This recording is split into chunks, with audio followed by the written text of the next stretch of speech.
ሰላም ለእናንተ ይሁን። እንዴት አላችሁ? እኔ ወንድማችሁ አገልጋይ አሉበል ነኝ። ይህ ሆሊ ኔሽን የተሰኘው የእናንተው የወዳጆቻችን የዩቲዩብ ቻናል ነው። ሰብስክራይብ በማድረግ እንድትጀምሩ ይሁን። ላይክ እና ሼር እያደረጋችሁ ለወዳጅ ዘመዶቻችሁ ማድረስ እንዳትዘነጉ። ዛሬም የእግዚአብሔርን ቃል ከአንደኛ ሳሙኤል መጽሐፍ ምዕራፍ 16 ቁጥር 18 ላይ ያለውን አብረን እንመለከታለን። ከብላቴኖቹም አንዱ መልሶ እነሆ መልካም አድርጎ በገና የሚመታ የቤቴሌማዊው የእሴይን ልጅ አይቻለሁ። እርሱም ጽኑ ኃያል ነው፣ በነገርም ብልህ፣ መልኩም ያማረ፣ እግዚአብሔርም ከእርሱ ጋር ነው በማለት መጽሐፍ ቅዱሳችን ይናገራል። ዛሬ ስለ እናንተ ምን ተባለ በሚል ሐሳብ የእግዚአብሔርን ቃል እንከፋፈላለን። ይህ የአንደኛ ሳሙኤል መጽሐፍ ምዕራፍ 16 ታሪኩን ሁላችሁም እንደምታውቁት በእስራኤል ለመጀመሪያ ጊዜ ንጉሥ የሆነው ሳኦል የተባለው ሰው የደረሰበትን የጭንቀት ጊዜ ወይንም ደግሞ ከእግዚአብሔር መንፈስ በመራቁ የተነሳ ከእግዚአብሔር ዘንድ አስጨናቂ የሆኑ መናፍስቶች ተልከውበት የጭንቀት መንፈስ ይዞት ራሱን በብዙ እየጎዳ ያለበትን ጊዜ የሚያሳይ የእግዚአብሔር ቃል ክፍል ነው። በዚህ የእግዚአብሔር ቃል ክፍል ውስጥ ንጉሥ ሳኦል ራሱን እየጨነቀው ራሱን እያስጨነቀ መናፍስቶቹ እየመጡ እየረበሹት ባለበት ጊዜ አማካሪዎቹን ጠርቶ ምን ማድረግ እንዳለበት ሲጠይቃቸው አማካሪዎቹም ጥሩ አድርጎ በገና የሚመታ ሰው ፈልግ፣ በገናውን በሚመታ ጊዜ የጭንቀቱ መንፈስ ይተውካል በማለት ምክርን ሰጡት። በዚህ ሰዓት ነው ሳኦል የተባለው የእስራኤል ንጉሥ ኖቹ መካከል በገና የሚመታ እንዲያመጡ ሲጠየቁ ከብላቴኖቹም አንዱ እንደዚህ ብሎ ለሳኦል የተናገረው ጥሩ አድርጎ በገና የሚመታ የቤቴሌማዊው የእሴይን ልጅ አውቃለሁ፣ ጽኑ ኃያል ነው፣ በነገርም ብልህ፣ ደግሞ መልኩ ያማረ፣ እግዚአብሔርም ከእርሱ ጋር ነው ብሎ ከብላቴኖቹ መካከል አንዱ ለንጉሥ ሳኦል ምስክርነትን ሲሰጠው እንመለከታለን። የተወደዳችሁ የእግዚአብሔር ቤተሰቦች ስለ እኔና ስለ እናንተ በሌሎች ሰዎች ዘንድ ምን አይነት ምስክርነት ያለን ይመስላችኋል? ስለ እናንተ ስለ እኛ ምን እየተባለ ይመስላችኋል? ሳኦል የተባለው የእስራኤል ንጉሥ የያዘው የጭንቀት መንፈስ በአካባቢው ያሉ የሚያማክሩት የንጉሥ ጋሻ ጃግሬዎች እንደዚሁም ልዩ ልዩ ሥራ የሚሰሩ በሱ ዙሪያ ያሉ ብዙ ሰዎች አሉ። እነዚህ ሰዎች ሁሉ የሳኦልን ጭንቀት መፈወስ አልቻሉም። ሳኦል ከያዘው ከጭንቀቱ መንፈስ ነፃ ሊያወጡት፣ ከእስራቱ ሊፈቱት አልቻሉም። በዚህም የተነሳ አማካሪዎቹ በገና የሚመታ ሰው እንዲፈልግ ተነግሮታል። ከብላቴኖቹ መካከል አንዱ ጥሩ አድርጎ በገና የሚመታ ብላቴና እኔ ያውቃለሁ በማለት የቤቴሌማዊው የእሴይ ልጅ በማለት ምስክርነት ስለ እሴይ ልጅ ስለ ዳዊት ሲናገር እንሰማለን። ስለ ዳዊት ከተነገሩት ምስክርነቶች መካከል የመጀመሪያ መልካም አድርጎ በገና መምታቱ ሲሆን በሁለተኝነት ደረጃ ደግሞ ጽኑ ኃያል መሆኑ ነው። ወንድም እህቶቼ ይሄንን ቃል በደንብ አድርገን መረዳት ወይንም መመልከት አስፈላጊ ሆኖ አግኝቼዋለሁ። ለምንድን ነው ብላችሁ ካላችሁኝ ስለ ዳዊት ሲመሰከር እንደዚህ ነው የሚለው፣ ጽኑ ኃያል ነው በማለት ነው የእግዚአብሔር ቃል የሚናገረው። ዳዊት የሚታይበት የሚነገርለት ጉዳይ ያለው ብላቴና ነው።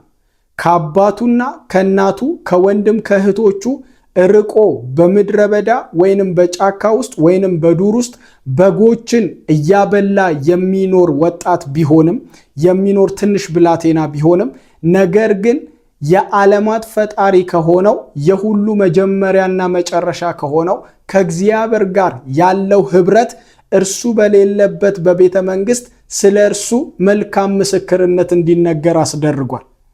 ይህ የሳኦል ብላቴና ስለ ዳዊት ሲናገር ጽኑ ኃያል ነው ብሎ ነው የጀመረው።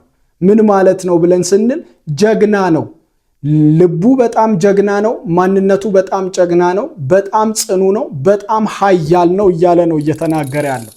ይሄ የሳኦል ብላቴና ለሳኦል ስለ ዳዊት ሲናገር ዳዊት እዛ ቦታ ላይ የለም። አንዳንድ ጊዜ ምስክርነቶች ጎልተው የሚወጡትና ለሰዎች ፈውስ የሚሆኑበት ምክንያት እኛ እዛ ቦታ በሌለንበት ሁኔታ እንኳን ምስክርነታችን ሲነገር ለዛ ሲቹዌሽን ፈውስ ሆነን መገለጣችን የማይቀር ነው። ዳዊት ስለ ዳዊት ሲናገር የሳኦል ብላቴና ጽኑ ኃያል ነው ብሎ ነው የጀመረው። የመጀመሪያው የምስክርነቱ መጀመሪያ በገና መደርደሩ የመጀመሪያው ጉዳይ ሲሆን ከዛ በመቀጠል ግን ወደ ዳዊት ማንነት ሲመጣ ጽኑ ኃያል ነው ይለናል። ጀግና ነው ይለናል።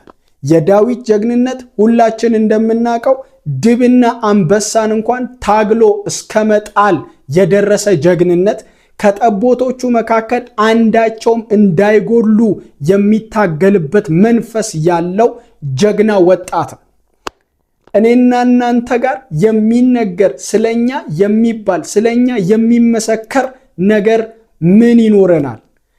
ክርስትና ራሳችንን እየጠየቅን ራሳችንን እያየን ያለንበትን ቦታ የቆምንበትን ሁናቴ ያደግንበትን የመንፈሳዊ ሕይወት ልኬት እየመዘንን የምንጓዝበት እንጂ በጣም ብዙ ሆነን ግር ብለን የምንጓዝበት ሕይወት አይደለም።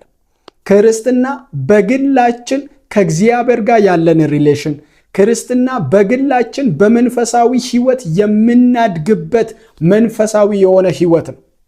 ስለ ዳዊት ሲነገር ጽኑ ነው፣ ኃያል ነው። ዳዊት እግዚአብሔርን ለማምለክ ጽኑ ነው። ዳዊት ከእግዚአብሔር ጋር ባለው ሪሌሽንሺፕ ጽኑ ነው።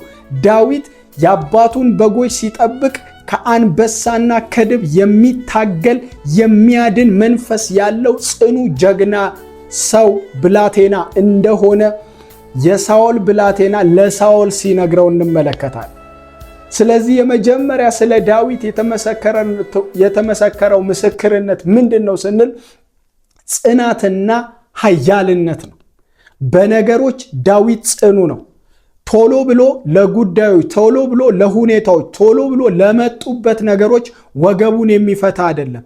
ተስፋውን የሚጥል የሚዝረከረክ አይደለም። ዳዊት ቶሎ ብሎ በቃ ነገር አበቃ ብሎ ራሱን አሳልፎ ለዛ ሊውጠው ለተዘጋጀው ነገር የሚሰጥ ሰው አይደለም።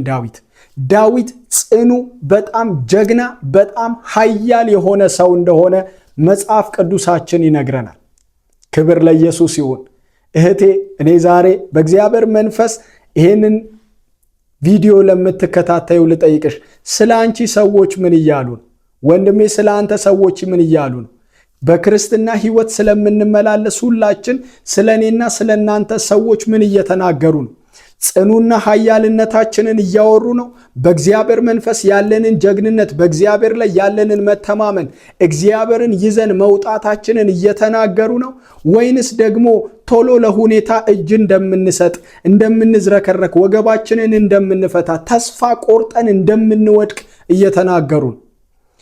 ይሄ የሕይወት ምስክርነት ሳኦል ካለበት ጭንቀት እንዲፈወስ አንዱ ምክንያት እንደሆነ በመጽሐፍ ቅዱሳችን እንመለከታለን። ስለዚህ የመጀመሪያው ነገር በጣም የሚገርማችሁ ስለ ዳዊት የተመሰከረው ምስክርነት፣ ስለ ዳዊት የተነገረው ንግግር እንዲህ የሚል ነው፣ ጽኑና ኃያል ሰው። በጌታ በኢየሱስ ክርስቶስ ስም በዚህ ቃል ልባርካችሁ።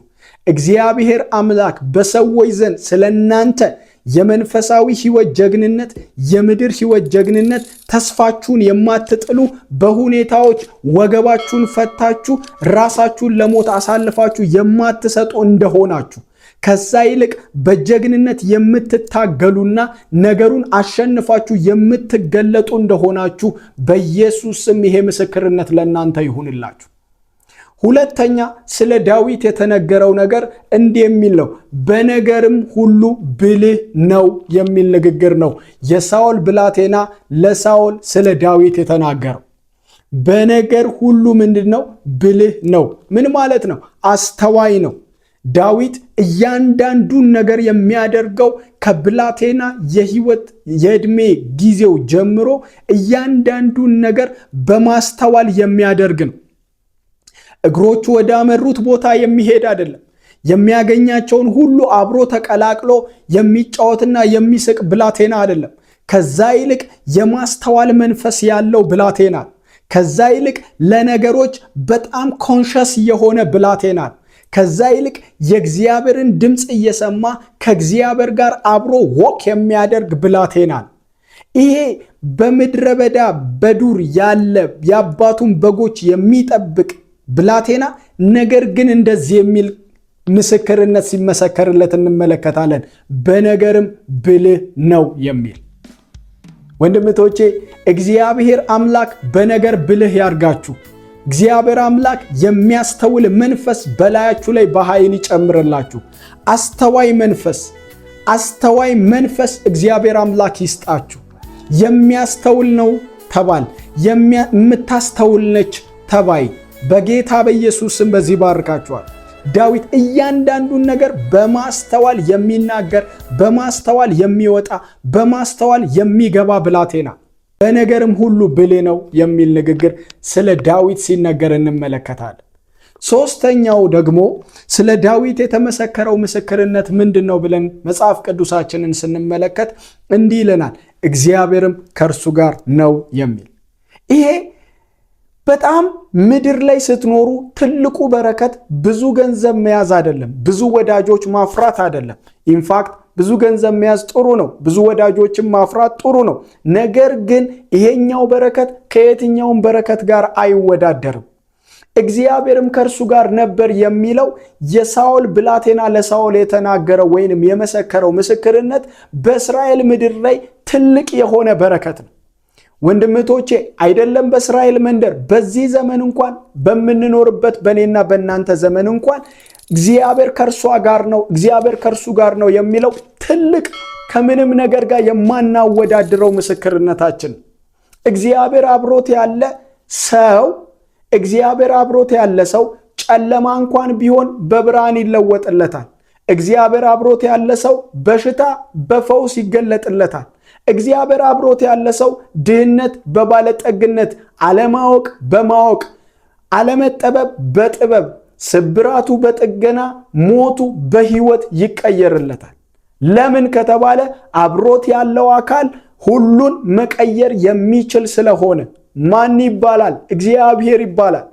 ስለ ዳዊት እግዚአብሔር ከእርሱ ጋር ነው የሚል ንግግር የሚል ምስክርነት ይሄ ብላቴና ሲናገር እንሰማለን።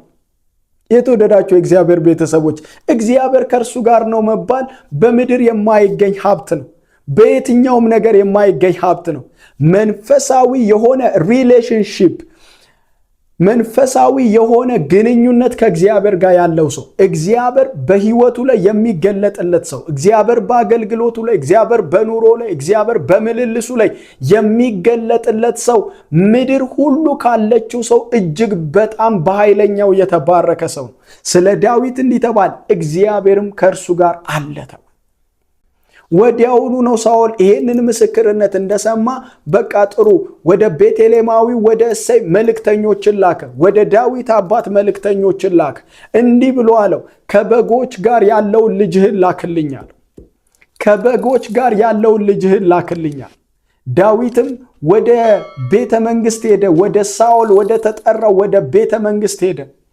በዛም በገና በሚደረድርበት ጊዜ ሳኦል ካለበት የጭንቀት መንፈስ፣ ከያዘው የስቃይ መንፈስ ነፃ ይወጣ፣ ይፈወስ፣ ይድን፣ ይሻለው እንደነበረ መጽሐፍ ቅዱሳችን ይነግረናል።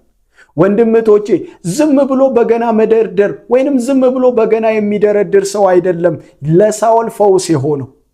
ጽኑ ኃያል የሆነ ሰው፣ በነገር ብልህ የሆነ ሰው፣ እግዚአብሔር ከእርሱ ጋር ያለ ሰው ነው በገናውን ሲደረድር የሳኦል በሽታ በፈውስ የተለወጠው፣ የሳኦል ጭንቀት በመፍትሄ የተቀየረው፣ የሳኦል ስቃይ ደና መሆን የጀመረው፣ ይሻለው የጀመረው በገና የሚደረድር ብላቴና ስለሆነ ብቻ አይደለም። ከዛ ይልቅ በገና መደርደሩ ዋና ነገር ሲሆን ጽኑ ኃያል ነው፣ በነገር ብልህ ነው፣ እግዚአብሔር ከእርሱ ጋር አለ። የተወደዳችሁ እግዚአብሔር ከእናንተ ጋር ሲሆን በነገር ጽኑ ኃያል ስትሆኑ፣ በሁሉ ነገር ደግሞ ብልህ ስትሆኑ፣ በእያንዳንዱ የአገልግሎት መስካችሁ ላይ ለብዙ ሕዝብ ፈውስ፣ ለነገስታት ጤንነት፣ ለአመራሮች ሁሉ መልካም መንፈስ የምታጋቡ ሆናችሁ ትገለጣላችሁ። በጣም ብዙ የሚያገለግሉ ሰዎች ይኖራሉ በምድራችን ላይ። ከነገስታት ጋር የተለያየ ህብረት ያላቸው ሰዎች ሊኖሩ ይችላሉ። ነገር ግን ለነገስታትን ፈውስ ያልሆኑ፣ ለህዝብን ፈውስ ያልሆኑ አሉ። ምክንያት ከተባለ ማገልገላቸውን ነው እንጂ ያዩት ለማገልገል የሚያስፈልጉትን ምስክርነቶች በህይወታቸው ላይ አላቀፉትም ይሆናል። እግዚአብሔር አምላክ በዘመናት መካከል ፈውስ አድርጎ የሚያስነሳን የሱ አብሮነት ከኛ ጋር ሲሆን ነው። ክብር ለኢየሱስ ለዘላለም ይሆንለት። ዳዊትን እንደዚህ ነው ያለው ሳኦል ለእሴይ መልእክተኞችን ልኮ እንደዚህ ነው ያለው፣ ከበጎች ጋር ያለውን ልጅህን ላክልኝ። ከበጎች ጋር ያለውን ልጅህን ላክልኝ ማለት እሴይ እኮ በጣም ብዙ ልጆች አሉት። መጽሐፍ ቅዱሳችን እንደሚነግረን ወደ 7 የሚጠጉ ልጆች አሉ። ረጃጅም፣ ሰውነታቸው የገዘፈ፣ ትከሻቸው የሰፋ ልጆች አሉት። ትከሻውን የሰፋውን ልጅ ላክልኝ አይደለም ያለው። ለጭንቀቴ መፍትሄ ይሆን ዘንድ ረጅም ቁመና ያለውን ልጅ ላክልኝ፣ አሚናዳብን ላክልኝ አላለውም። ሳማን ላክልኝ አላለው። ያለው ከዛ ይልቅ ምንድነው? ከበጎች ጋር የሚውለውን ልጅህን ላክልኝ። በእስራኤል መንደር ሁላችን እናውቃለን፣ በግ ለመስዋዕትነት የሚቀርብ እንስሳ እንደሆነ ሁላችን እናውቃለን። በግ ለመስዋዕትነት የሚቀርብ እንስሳ ነው። ኢየሱስ ክርስቶስም በበግ ሲመሰል ዮሐንስ መጥምቁ የዓለምን ኃጢአት የሚያስወግድ የእግዚአብሔር በግ ብሎ ሲጠራው እንመለከታለን። ለመስዋዕትነት የሚቀርብ እንስሳ በግ እንደሆነ ሁላችን እናውቃለን። ስለዚህ ሳኦል ያለው እንደዚህ ነው፣ ከመስዋዕቱ ጋር የሚውለውን ልጅህን ላክልኝ። ክብር ለኢየሱስ ይሁን። የሚሰዋውን ልጅህን ላክልኝ። መስዋዕት ጋር አብሮ የሚውለውን ልጅህን ላክልኝ። እሱ ነው ለኔ መፍትሄ የሚሆነው። ረጅም ቁመና ያለው ልጅ አይደለም መፍትሄ የሚሆነው። ትከሻው ሰፊ የሆነው ልጅ አይደለም መፍትሄ የሚሆነው። ከመስዋዕቱ ጋር የሚውለው ልጅ ለኔ መፍትሄ ነው። እሱን ልጅህን ላክልኛል። ዳዊት ወደዛ ገብቶ በሚጫወትበት ጊዜ ሳኦል ማለት በእስራኤል የመጀመሪያ ንጉስ ነው። በህዝብ ጩኸት የመጣ ንጉስ ነው። በእግዚአብሔር የተቀባ ንጉስ ነው ሳኦል በውጊያ መድረኮች ላይ ሁሉ ድል የሚያደርግ በጣም ኃይለኛ ተዋጊ ነው። እሱም ብቻ አይደለም፣ ሳኦል በመንግስቱ ውስጥ ወይንም በጦር ሰራዊቱ ውስጥ የከተታቸው በጣም ኃያላን ሰራዊቶች አሉት። ኃያላን ተዋጊዎች አሉት። በጣም ኃያላን፣ በሰይፍ ስለት ማንም የማይደርስባቸው፣ በጦር ውርወራ ማንም የማይደርስባቸው፣ ቀስት ገትረው ሲወረውሩ ማንም የማይደርስባቸው በጣም ጽኑዋን ኃያላን ወታደሮች ያሉት የእስራኤል ንጉስ ነው ሳኦል። ነገር ግን እነዚህን ኃያላን ወታደሮች የሳኦልን ጭንቀት መፍታት አልቻሉም። የሳኦልን መታመም መፈወስ አልቻሉም። ሳኦል ካለበትና ከገጠመው ነገር ማዳን አልቻሉም።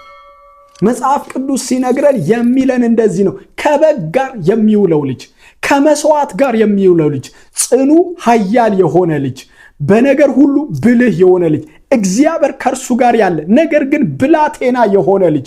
ይሄ ብላቴና የሆነ ልጅ መጥቶ በገናውን ሲደረድር ዩሲ አንዳንድ ጊዜ ያለን ነገሮች የማያድነን ሲቹዌሽን ይገጥመናል።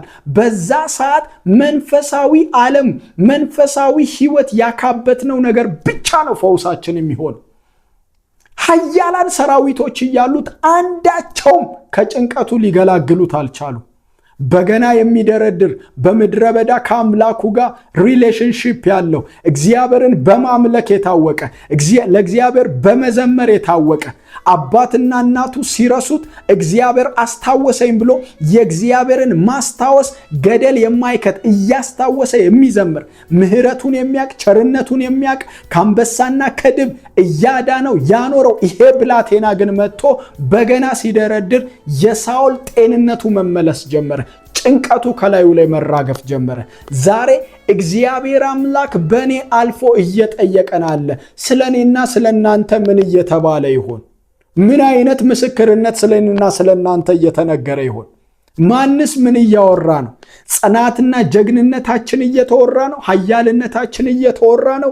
በነገር ብልሃታችን እየተወራ ነው? እግዚአብሔር ከኛ ጋር እንዳለ እየተወራ ነው? ወይንስ ደግሞ በተቃራኒው የሆነ ህይወት ውስጥ እንዳለን እየተወራ ነው?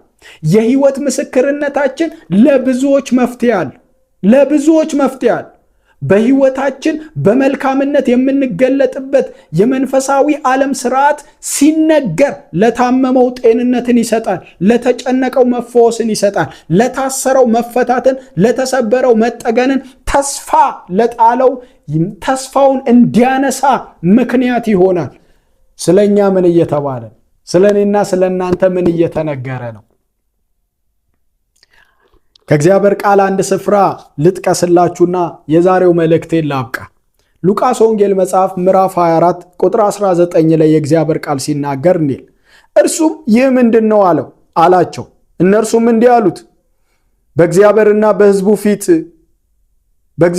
በሕዝቡ ሁሉ ፊት በሥራና በቃል ብርቱ ነቢይ ስለነበረው ስለ ናዝሬቱ ስለ ኢየሱስ ነው። እርሱንም የካህናት አለቆችና መኳንንቶች ለሞት ፍርድ እንዴት አሳልፈው እንደሰጡትና እንደሰቀሉት ነው ይላል የእግዚአብሔር ቃል ሲናገር።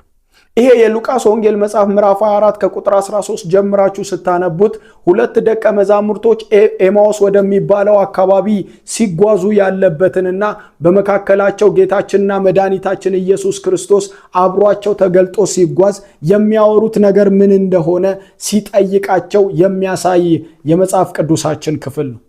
እናም ሲጠይቃቸው አንተ በእስራኤል አልነበርክም ወይ ይሉታል። የተገለጠው እኮ እሱ ነው። ከሞት ተነስቶ መጥቶ ተገልጦላቸዋል። ነገር ግን ዓይናቸው ተይዞ ስለነበረ ልባቸውም ከማስተዋል የዘገየ ስለነበረ ምንም ነገር ሊያስተውሉ አልቻሉ።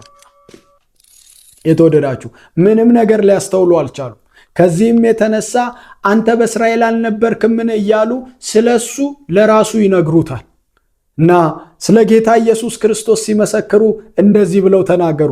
ምንም እንኳን ዓይናቸው እሱ እንደሆነ እንዳያውቁ ቢጋርዳቸው፣ ልባቸው ከማስተዋል የዘገየ ቢሆንም፣ ምንም እንኳን በድንግዝግዝ ቢራመዱም፣ አብሯቸው ያለው ማን እንደሆነ ባያውቁትም፣ ስለሱ ግን እውነተኛና ትክክለኛ ምስክርነት ሲሰጡ እንመለከታለን። ምን ብለው ሰጡ? በእግዚአብሔርና በሕዝቡ ሁሉ ፊት በቃልና በሥራ ሃሌሉያ ታላቅ ነቢይ ስለነበረው ስለ ናዝሬቱ ስለ ኢየሱስ ነው አሉት። ለራሱ ስለ ራሱ ይመሰክሩለታል። እርሱ ቆሞ አብሯቸው አለ፣ አብሯቸው እየተጓዘ አለ። ዓይናቸው ቢያዝም በእግዚአብሔርም በሰውም ፊት በቃልም በተግባርም ብርቱ ነቢይ ነበረ ብለው ሳይዋሹ ሳይክዱ ይናገራል። ክብር ለኢየሱስ ይሁን። እግዚአብሔር አምላክ ለዘላለም የተባረከ ይሁን። ስለ እኔና ስለ እናንተስ ምን እየተወራ ይሆን? በእግዚአብሔርም በሕዝቡም ፊት እንዴት አይነት እንቅስቃሴ እያደረግን እንደሆነ ይነገር ይሆን? ወይንስ ደግሞ ከዛ ይልቅ እግዚአብሔርንም ሕዝቡንም እየበደልን እንዳለን ይነገር ይሆን? ስለ እኔና ስለ እናንተ ስለኛ ምን እየተወራ ይሆን? የተወደዳችሁ ስለ እናንተ ምን ሲባል ሰምታችኋል? እግዚአብሔር አምላክ ለዘላለም ይባረክ። እግዚአብሔር በመልካም ምስክርነት በኢየሱስ ስም ይግለጣችሁ። ልባርካችሁ። በመልካም ምስክርነት እርሱ በሚከብርበት ምስክርነት በኢየሱስ ስም ይግለጣችሁ። ለብዙዎች ፈውስ በምትሆኑበት፣ ለብዙዎች መዳን በምትሆኑበት፣ ብዙዎችን በምታነሱበት፣ ከውድቀታቸው በምታነሱበት፣ ከስተታቸው በምትመልሱበት፣ እስራታቸውን በሚፈታ እግዚአብሔርን ደግሞ በሚያከብር የሕይወት ምስክርነት መገለጥ ይሁንልን በኢየሱስ ስም። በጌታ በኢየሱስ ስም እንዲህ ብዬ ባርካችኋለሁ። ሰዎችን በሚያድን እግዚአብሔርን በሚያከብር የሕይወት ምስክርነት መገለጥ ይሁንላችሁ። ስለ እናንተ ሲነገር ወደቀች ወደቀ አይባል፣ አቃተው አቃታት አይባል፣ አልቻሉም አይባል። በስራም በተግባርም በሕይወትም በቃልም ብርቱ ናቸው የሚል ምስክርነት በኢየሱስ ስም ከትውልዱ ይውጣላችሁ። እግዚአብሔር አምላክ ለዘላለም የተባረከ ይሁን። ወዳችኋለሁ። እንጸልይና የዕለቱን ትምህርታችንን እናበቃል። ሕያውና ቅዱስ አባት እግዚአብሔር ሆይ በጌታ በኢየሱስ ክርስቶስ ስም አመሰግናለሁ። በቃልህ ደግሞ ዛሬ እንዲህ ስላስተማርከን እግዚአብሔር ሆይ ስለኛ የሚባለውን ነገር ቆም ብለን እንድናስብ በመንፈሳዊ ሕይወታችን በምስክርነት እንድንገለጥ ስለነገርከን በጌታ በኢየሱስ ስም እናመሰግናለን። ደግሞ እንጸልያለን። በመልካም ምስክርነት ቅዱስ አባት እግዚአብሔር ሆይ በመልካም ምስክርነት ለወደቁ መነሳት፣ ለሳቱ መመለስ እግዚአብሔር ሆይ በበሽታ ውስጥ ላሉ መፈወስ፣ በብዙ ጥርጣሬ ውስጥ ላሉ ወደ እምነታቸው ለመምጣት ምክንያት እንድታደርገን በጌታ በኢየሱስ ስም እንጸልያለን። የሕይወት ምስክርነታችን መልካም ሲሆን አንተ ትከብርበት ዘንድ፣ አንተ ትታይበት ዘንድ እንዲሆን በኢየሱስ ስም እንጸልያለን። ይህንን ቪዲዮ የሚከታተለው ይሄ ወንድሜ፣ የምትከታተለው ይቺ እህቴ በጌታ በኢየሱስ ክርስቶስ ስም በመልካም ምስክርነት ለሰዎች መዳን ለአንተ ክብር እንዲሆኑ በኢየሱስ ስም እየጸለያል። እናመሰግናለን። እግዚአብሔር አምላክ ይባርካችሁ። ተባረኩ። ወዳችኋል። ይህንን ቪዲዮ አይታችሁ ስትጨርሱ ዩቲዩቡን ሰብስክራይብ አድርጋችሁ ላይክ እና ሼር እያደረጋችሁ ደግሞ ለወዳጅ ዘመዶቻችሁ እንድታደርሱ ይሁን። ተባረኩልኝ።